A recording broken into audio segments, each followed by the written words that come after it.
Hello and welcome back to our channel. In the last video that we did, we had said that this video that we're going to record is probably going to be one of the hardest videos that we've ever had to make. This is true. And for those of you that have been paying close attention, you may have wondered why, Zoe, you say we sometimes and you say I sometimes, and you may have noticed the pronoun switches. That's not intentional originally. And when we first made this channel, going back, we had intended to talk about politics, religion, trans issues, and do debates that way. And our own personal mental health was never going to be something that we necessarily focused on as much. But a lot has changed since we made this channel, and we've been going through therapy, made a lot of self-discovery, and had a lot of realizations about who we are as a person. So we made a video before talking about souls, and we had mentioned in that video that we'd been formally diagnosed with DPDR, which is true. That's not a lie. But that wasn't the entirety of it, and we just weren't necessarily comfortable talking about it at the time, and we weren't sure what we were going to share going forward with people. But it's become apparent to us that in our daily life and in filming videos sometimes and debates that we've done with people, that we can't ignore this or pretend that it doesn't exist. That's not going to help anything. So we want to acknowledge it and hope that going forward, if we seem awkward sometimes, if there's some strange pauses in our cadence, or if we're ever talking or debating somebody and we seem like we maybe blank out for a minute, just know that it is dissociation. It is something that we struggle with, but it's more than DPDR, as we initially stated, because that's at the lowest end of the spectrum. And we unfortunately have dissociative identity disorder, also known just colloquially as DID, which is one of the most extreme dissociative disorders. And in the sake of transparency, instead of just giving you our YouTuber opinion about what it is, we've used a organization called Osmosis as their videos before when it comes to medical issues. They've made good quality content. They're usually fairly accurate, and their videos are generally well animated. So what we thought we would do is we're going to watch an Osmosis video going over dissociative disorders and then explaining what our experiences are with those specifically. And I'm sorry, I should specify, when I am saying we and switching those pronouns, to be specific, dissociative identity disorder used to be called multiple personality disorder. So essentially, one person has individual parts that exist within them, and colloquially these parts are usually called alters, and sometimes people switch between different alters, and when that happens, the new alter that is currently in control of the body is called fronting. So we'll discuss that maybe later in other videos, depending on if y'all are curious about it or you want to know more of our experiences with it. But let's get to the Osmosis video, and we can kind of let them explain the technical clinical aspects of it, and then we'll comment on it and explain our experiences with it and how much of it that connects with us. I know this is a little different than our regular content, and we've never made a video quite this personal about ourselves before, but we recognize that going into the future, it's going to be difficult for it not to go unnoticed, because before it was very covert, and we weren't even, we struggled with it. But there was a lot of self-deception going on, especially regarding voices and those sorts of things, and not wanting to talk about that, not being open about that. But our mental health journey over the last year or so definitely opened us up to more of what was going on. A lot of unhealed trauma, some of which, like, I don't know if I'll ever talk about on camera because it's too emotional, and we don't really want that information about us to be out there because it's very intensely personal, and it was some very traumatizing things. But sorry, trying to make this a little bit, happier or more upbeat. But let's start with the Osmosis video. I guess it would help if I put my headset on so I could actually hear the video. Maybe you've had the experience of driving on autopilot. 1 minute you get in your car, and the next minute you've arrived at your destination, but you can't actually remember the details of the drive. This happened to us so often that we felt like this is just like an everyday occurrence for most people. Like most people that are, are just driving around and end up at locations and they're like, oh, I don't remember how I got here. Like, yeah, that's totally normal. This is an example of normal, everyday dissociation, a term that describes a mental state of disconnection from what's going on around you. Normally, this daydreamy state doesn't last very long, and most people can snap out of it if something or someone requires their attention. But for some people, dissociation is more pervasive and can't be tuned out of so easily. In fact, the feeling of disconnection may become so intense and happen so often that it stops a person from functioning in their daily life. I don't think a lot of people realize how debilitating this can actually be. It can be to the point where I'll be getting ready to go to work, or I'll be getting ready to go out for a function, and I might suddenly have my spouse asking us like, hey, are you, getting ready? Or where did you put XYZ, our keys, for instance? And we might find them in places that we don't remember leaving them. We used to believe that we were very organized and everything was very structured for us. And then later on we realized it's not that everything was very structured for us. It was that we were having to do that to keep track of everything. Otherwise, we constantly were getting lost in our own lives. And when this is the case, we say that the person has a dissociative disorder. Dissociative disorders are a pain in the ass, and there's a lot of different variations of this. There's a wide spectrum of it, which they'll cover in just a second. But if you are diagnosed on the more extreme end of a dissociative spectrum, clinically you are diagnosable at all the other ones. And this is something that I want to get ahead of before somebody even says, because I've seen people spreading a lot of misinformation where they'll say if you have DPDR or if you have dissociative amnesia, then you can't be diagnosed with say a dissociative subtype PTSD or a dissociative subtype of BPD or DID. That is not true. It's just that generally speaking, if you're diagnosed with a disorder like DID or a dissociative variant like the dissociative area of BPD, they don't need to specify that you are also diagnosed with dissociative amnesia or DPDR because they know that you are. It's part of that diagnosis. They're, it's like imagine umbrellas, and each one of these is a larger and larger umbrella and each umbrella encompasses the ones below it.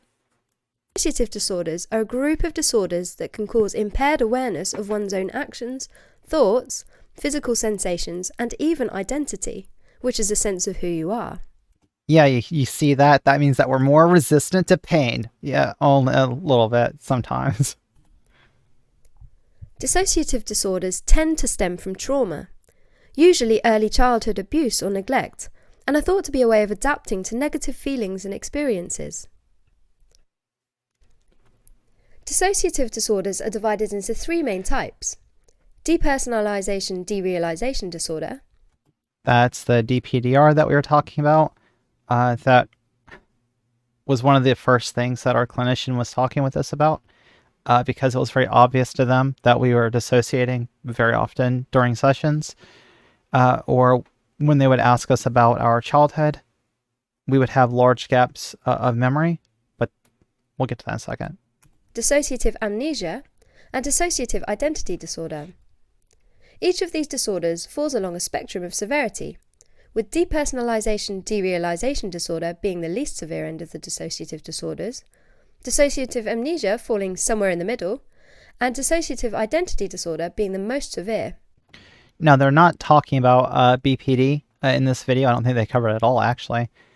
But between the dissociative amnesia and the dissociative identity disorder, that's where dissociative BPD is at. So, like, you can, when somebody has BPD, if they have very severe dissociation, that's about where they're at. So you can see why that would be debilitating for somebody that has those traits, because they also would have dissociative amnesia, and they would also suffer from depersonalization, derealization. Typically, individuals with more severe dissociative disorders may have elements of less severe ones as well. With depersonalization derealization disorder, depersonalization refers to a feeling of detachment from oneself, your own person, while derealization refers to a feeling that the world around you isn't fully real. All right, so depersonalization, we had talked about this before. If in the very severe forms of it, it can make you feel like you're having an out-of-body experience, or that you're following yourself, like over your shoulder. Your body can feel like sometimes our skin feels plastic, or we might feel like we're not human, like we're an automaton or a robot or something like that. Under derealization, this for us, it manifests where periodically the world feels surreal, like it feels like we're looking at a painting, or the lights and colors are way too bright, or they're dimmed down. Sometimes sounds or someone talking might be a lot louder than it is supposed to be, or it might come across as lower to us. Sometimes we feel like the edges of our vision get kind of foggy. Not totally unlike being slightly inebriated as far as like the fogginess goes, and feeling just a little like we're in a simulation or a computer program. Like reality itself, it feels like this can't be real. Like the world around us doesn't really exist, and we're existing in a delusion. If we're having a severe episode or feeling those things to a severe extent. Those with the disorder often feel as if they're watching themselves from the outside, maybe watching a movie about their life. They might feel emotionally or physically numb, or have a weak sense of self. Yeah, so the weak sense of self is definitely something that we struggle with. When someone asks us about us, like, what's your favorite color? What or do you have a lucky number? What movies do you like to watch? These questions will always make us pause for a second, because we don't know how to answer it. And it's because there's so many voices that are trying to answer the question, or we're blurring and not really sure who we are in the moment, and we don't remember what are these things that we like, and that sort of thing. The emotionally and physically numb, yeah, and you're in some dissociative states, like you don't notice if you bump into something sharp, or you don't notice if you run into something, but reality can feel a little warped or off. So you might walk into a door frame or something like that, but you didn't feel it. I cannot tell you how many times that I've woken up with bruises, scratches, or cuts on my body, and I don't remember how they got there. Individuals with depersonalization derealization disorder might speak in a deadpan manner with little emotion, and have trouble forming relationships. Yeah, we've never had trouble forming relationships, but that's probably because of a couple of our alters. But speaking in a deadpan manner, I'm sure that those of you that have watched the channel long enough realize that, like, sometimes I do speak in a deadpan manner, sometimes I do talk very monotone. And throughout my entire life, a lot of people have told us that we sound monotone sometimes, or we sound deadpan. I guess one of the things that had like worried our therapists when we were first talking about it is when we were going through different traumas and we were talking about it, and we just deadpan recited to them these things that had happened to us, and they flagged that as an area of concern of telling us that, or asking us at first, if we recognized that our tone and the way that we are presenting ourselves, like very robotically, just telling them what happened, if we noticed that our tone and our physical presentation did not match the descriptions of what we were talking about, which of course is because the memories are causing dissociative states. In severe cases, a person may have trouble recognizing familiar places, people, or objects, and this can make it hard to learn new tasks. Unironically, people have approached us, like in public places, especially at our job, whatever, anyway, and they would try to talk with us, or they would come up and they'd call us by our name and then start talking about like topics that like we have an interest in, or they would talk with us about things about ourselves that like we know that they must have talked to us before to know those things, like, and they're talking to us like we're familiar, no idea who they are at all, and they might get upset and think that we're being rude, or that we're trying to ignore them, or I don't know, just being disrespectful, when we generally don't know who they are. And because some of the people might get a little upset or a little aggressive, it can be a frightening situation for us when we are unaware of who these people are.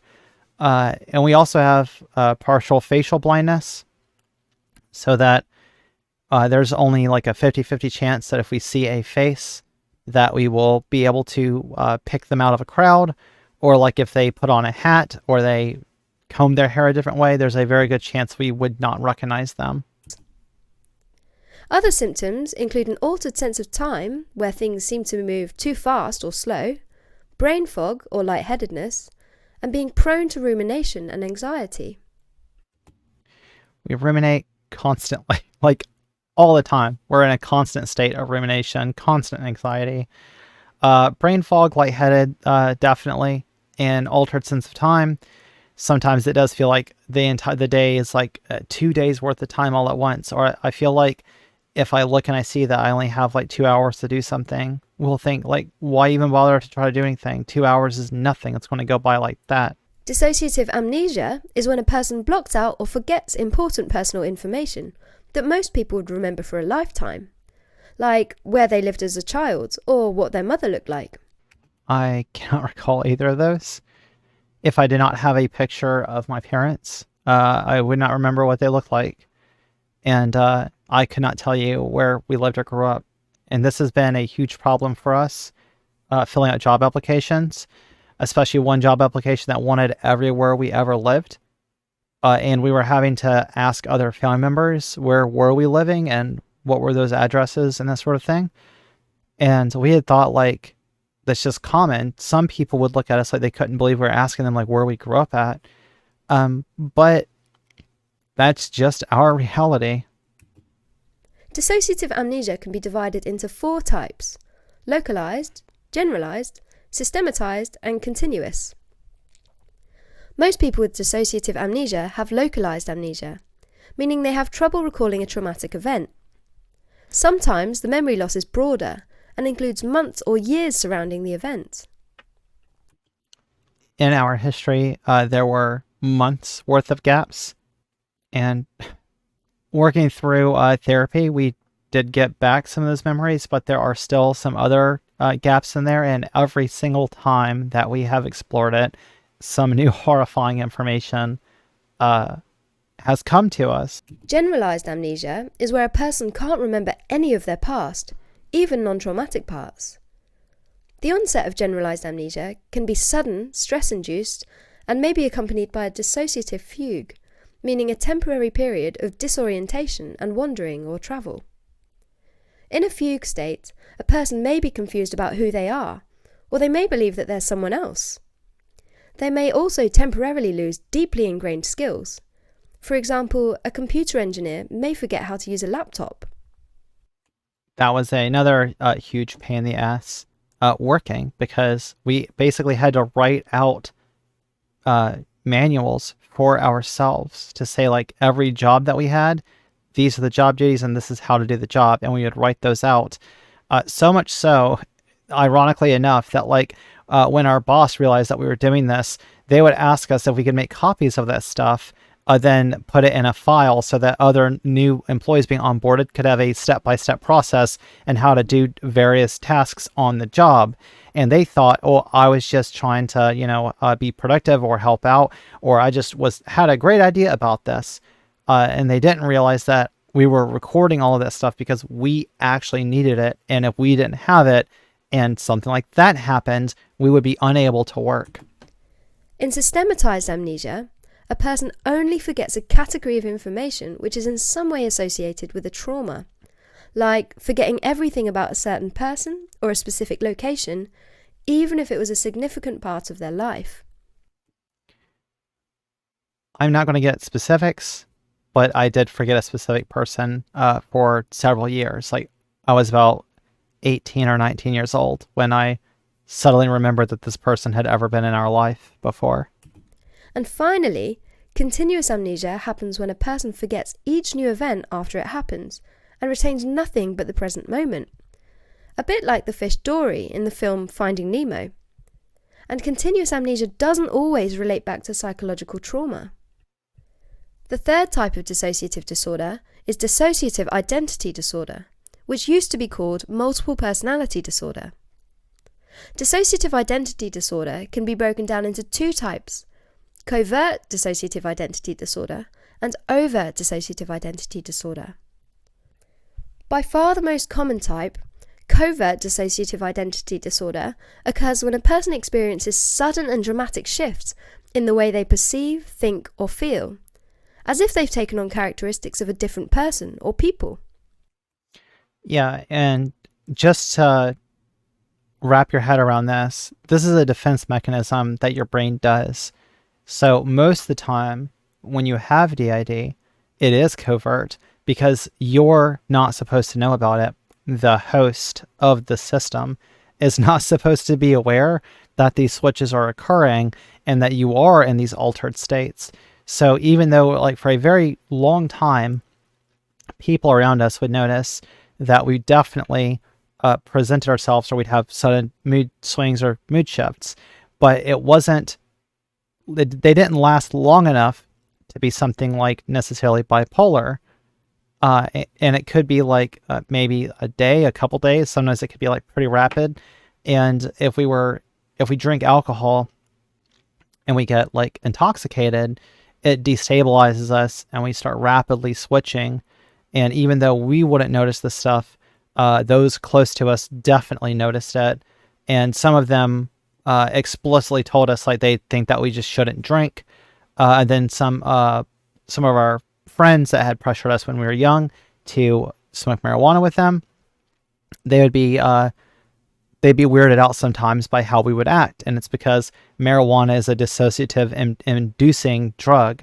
So if you have someone has DID and they smoke weed, it's not guaranteed that it's going to do anything odd to them. But in our experience, it was a lot more difficult for us for any one person to stay in the front. We would switch and switch and switch. Some people with covert may hear that person's voice and feel that it's speaking to them. Those with covert dissociative identity disorder are usually aware that their experience is unusual, and may feel disoriented and powerless to understand their moods and behaviour. Right, and for us, a big part of this as well was from a young age, like we saw what happened to people that got labeled as like crazy, or if society thought you were insane, or if you were ever put into a facility. I mean, there's movies about this, there's books about it, and we would hear, parents talking about it or other friends talking about it, about their, some crazy relative or something like that. And they use that, like as a slur. So we knew what would happen, or at least what likely was to happen, if we told our parents that we heard voices sometimes. On the other hand, those with overt dissociative identity disorder outright assume two or more distinct identities, sometimes called personalities or alters. The identities are distinct because they tend to talk and act differently than the original person. They may have opposing tastes or political views, be different ages, genders, or nationalities. These alternate identities completely take a person's body and mind, suppressing all other identities temporarily. Those with overt dissociative identity disorder aren't always aware that this is happening, and may report forgetting whole portions of their day. They may find groceries that they can't recall buying, or discover injuries to their body that they can't recall getting. And it's not unusual for some people to have a period of fugue and suddenly find themselves in a different town or city. Getting lost or suddenly becoming aware that you're at a party or something is not unfamiliar to us. And as far as suppressing the mind and body, that is definitely something that we experience. There have been other alters that have made some of the previous videos that have been posted to this channel. We have not talked about who they are, nor do we plan on ever naming them on this channel. And if they do front and make other videos, they go out of their way to attempt to impersonate Zoe. I am not Zoe either. However, I just want to add that out there. Going to the future, if we seem different in different videos, that's probably what's going on. But we are pretty certain right now we are not going to do a video of like, this is this alter and this is this alter sort of thing. Instead, we just would like the people that watch our content to be aware of sometimes if we act different, sometimes if we seem strange, this is what might be going on. And if that alter decides to name themselves for that video, then that's their decision. I mean, like ultimately, even if I think they shouldn't do that, they can do whatever they want to when they're in control of the mind and body. Having overt dissociative identity disorder can potentially endanger the person, especially if one identity engages in self-mutilation or risky behaviour. The prevalence of suicide among those with the condition is very high, with almost 3/4 attempting suicide at least once in their life.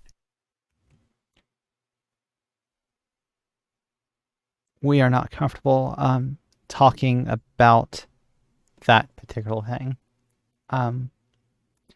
The risky behavior, definitely. I cannot tell you how frustrating it is to like become aware that we are in some situation where we're like, holy shit, this is like dangerous, or cannot believe that we're doing whatever we're doing at the time. And of course, our friends would be like, man, you're so fun and you're so wild. Sometimes you just go out there and just jump off of a balcony or something. And we're just like, yeah, that was so fun. Even though we just woke up when we hit the ground, being terrified.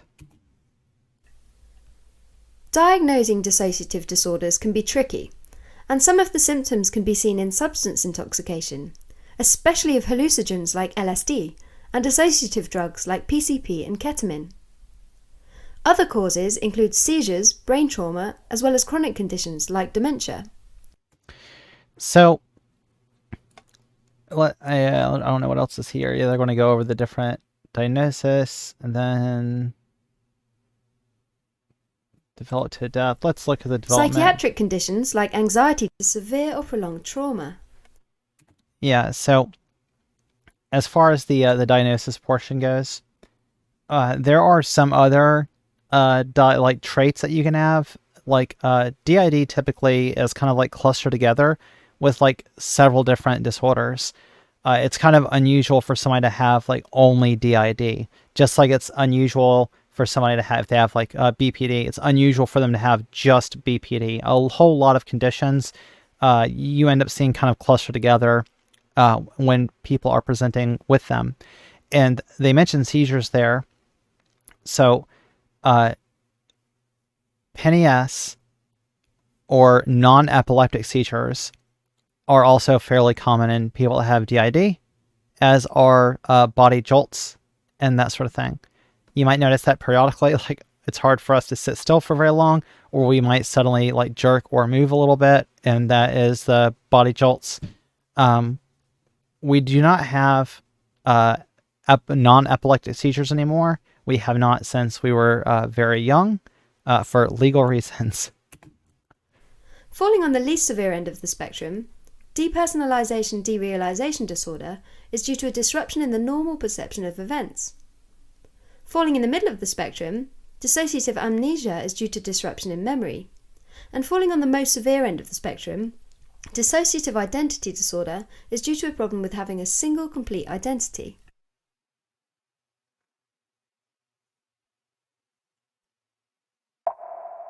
And there you go. That's where you can find their video. So that was a lot to go over. This video is like a lot longer than we intended it to be. And hopefully that will elucidate some things going forward so that if we ever seem a little off or it seems like we might pause periodically, especially if we're talking about a heavy topic, that's what's going on. Again, we did not plan on originally making videos about this or talking about it, but the way that our lives have gone, it's become more apparent to us that it is something that we are not going to be able to just ignore or pretend is not something that we experience, especially as we do more streams and more people come on and talk with us or interact with us. It will be apparent to them that there's definitely something going on, but we hope you found that informative. If you have any other questions about DID or like what that looks like, you can leave a question, or if you would like a video on a specific topic related to it, maybe we'll do that. It's not something necessarily that we plan on making a lot of content going forward about, but you never know, right? But we will see you in the next video. Bye.